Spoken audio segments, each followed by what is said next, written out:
this is China's last decade as a coherent nation state. So we're going to be very soon talking about Chinese weakness and the effect of China's disintegration.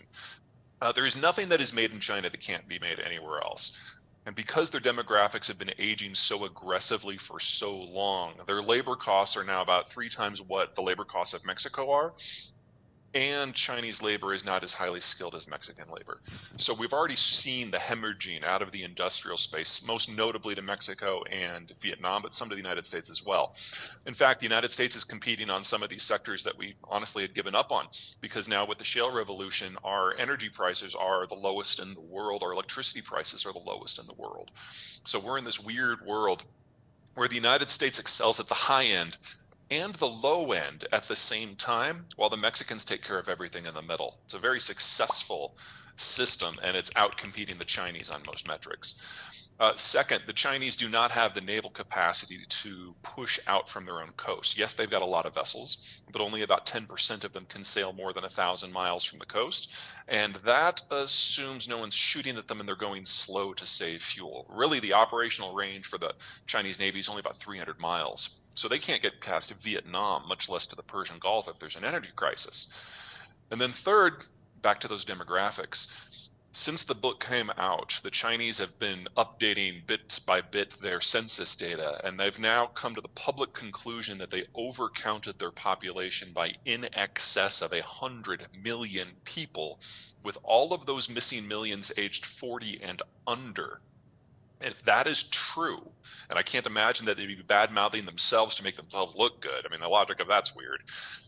If that's true, we are talking about the fastest workforce and population decline ever in human history. And we don't even have an economic model as a species for what will work with a Chinese system just 5-10 years from now, because they won't have enough people to do the work, and they certainly won't have enough people to consume. And that leaves them completely dependent upon whether the United States wants to import stuff from them.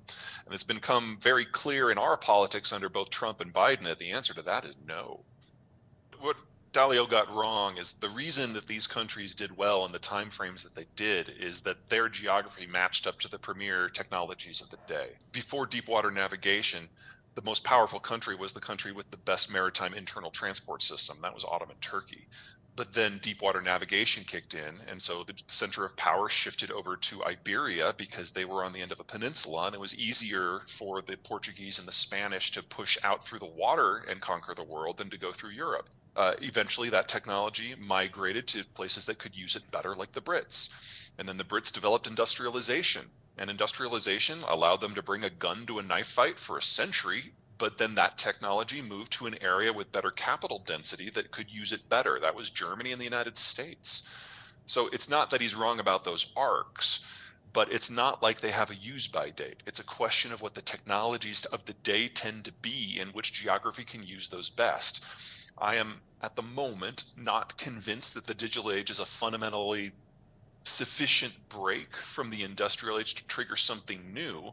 But even if it is, something to consider that 90% of all the silicon that goes into all of the world's microchips comes from North Carolina. I'm bummed that globalization is ending. It's created the best period in human history. But I'm really excited to see what's next, because if you've got North America really fundamentally remaking itself in less than a decade, that is going to change the American story and the Mexican story and the Canadian story. And that's going to take us some unpredictable ways. Hopefully, most of them are going to be good. And on the backside of this, after everything cracks apart, fast forward 10, 15, probably closer to 30, 35 years, and we'll probably have a better battery system and we'll have a better transmission system, and then we can go back out in the world and basically remake it from the ground up. It's a great time to be alive if you're in the right spot. I am concerned about a series of brushfire wars as countries try to take matters into their own hands. But a lot of the countries that we've been convinced of that are significant long-term threats, most notably China and Iran, really are the countries that are going to suffer the most from globalization's fall. They really do need American overwatch in order to make sure that they can import and export. And without that, they are utterly incapable of managing that themselves. In the pre-globalized world, unless you had iron ore and steel and food and oil, you'd never industrialized. With globalization, now you only needed one, or just a bunch of labor that you could use to buy all of it. Globalization made the world safe for civilian corporate traffic the world over.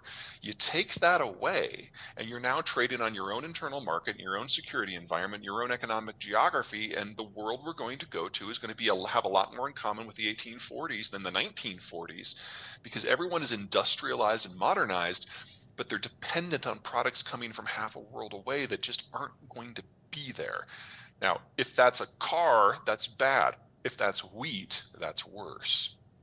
Globalization allowed us to farm things out. Everyone focused on what they did best and most efficiently, even if they were tilting the balance like the Chinese did with subsidies in order to make it happen.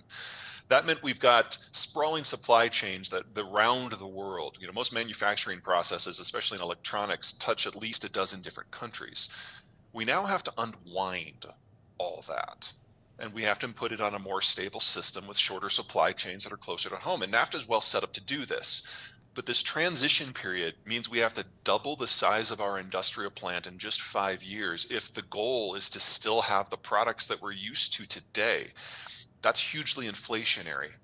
But think about what it means. Doubling the size of the industrial plant, having locals produce products for locals, partnering with the Mexicans and the Canadians to make it happen at scale. This is going to be the greatest economic growth in the history of all 3 of the NAFTA countries. And when it's done, we will largely be immune to international shocks because all the work will be done here. This is a good story, but it's not a straight road from here to there.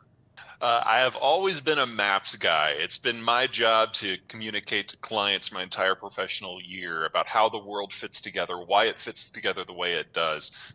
And once you understand the tools of geography and demography, you can then have a much better idea of what is going to evolve or devolve in the weeks, years, months to come.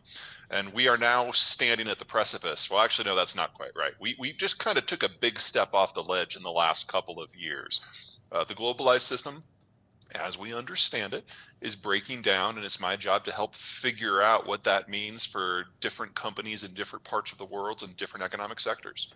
Well, the biggest change happened within a week of me turning in the final draft with the start of the Ukraine war. Luckily, the publisher allowed me to go in and change a few verb tenses. So it was instead, Russia will do this inevitably and almost imminently into, Russia started this last February, and here's where we are. The key thing to remember, though, is that the prediction of the Ukraine war wasn't just from this book, it was from previous books as well. And when you have deglobalization really kick in, it's only one of 3 conflicts. So we do have 2 others that are just around the corner that are going to be just as disruptive. Now that the United States is no longer in the Persian Gulf in any meaningful way, the Saudis and the Iranians are edging ever closer to a direct fight, and that's going to catch half of the world's globally traded oil in the crossfire. And then whether it's because the Chinese lash out or implode, we're going to have another conflict in the East Asian rim with the Chinese and the Japanese being the primary belligerents. And then that's the end of global manufacturing as we understand it.